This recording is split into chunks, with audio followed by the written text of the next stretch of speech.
20 ans de vie commune, construits pas à pas, un peu comme les sentiers qui entourent leur maison.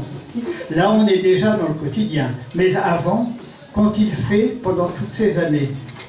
Ils ont appris à se connaître dans le miracle de la rencontre, à construire des lieux de vie, à échafauder étage par étage, adresse par adresse, pour arriver à cette rue du photographe Capa. Belle image pour les deux tourtereaux. Oui, l'image tient une grande place pour vous deux.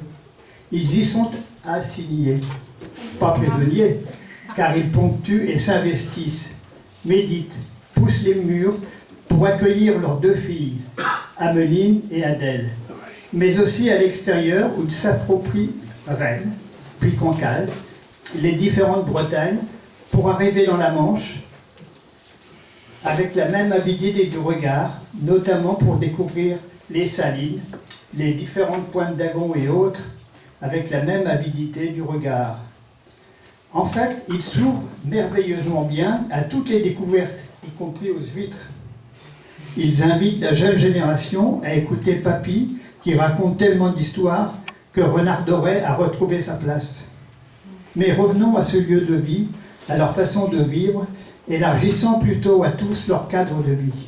Par exemple, les paysages tellement admirés, photos qu'on encadre ou qu'on partage en album, personnes qu'on aide à se construire, à dépasser leurs propres limites, comme dans leurs activités socio-professionnelles.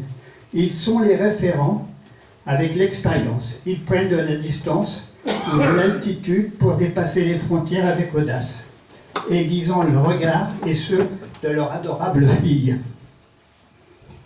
Toutes les découvertes, nouveautés seront intégrées doucement, progressivement, avec ténacité, pour que toutes, tous puissent s'ouvrir et puissent se libérer des entraves.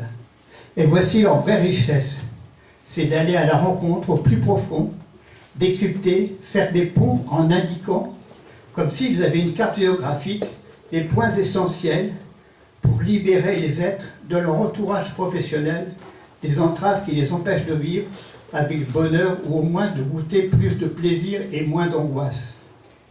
L'un incite son entourage à innover, oser changer la norme des concerts pour dépasser les habitudes, et finalement, cette richesse a des retombées de création. Une dernière chose, ne perdez pas ces multiples registres que vous avez su développer, sérieuses ou drôles. Enfin, nos deux mariés, par des journées pareilles, ont l'art de propulser du bonheur dans toutes nos familles. Et j'ai envie, si vous le permettez, de discerner un premier prix de savoir-vivre à partager avec tous ceux qu'ils aiment. Je suis sûr que nous sommes tous dedans. Un pari pour les futures dizaines à venir.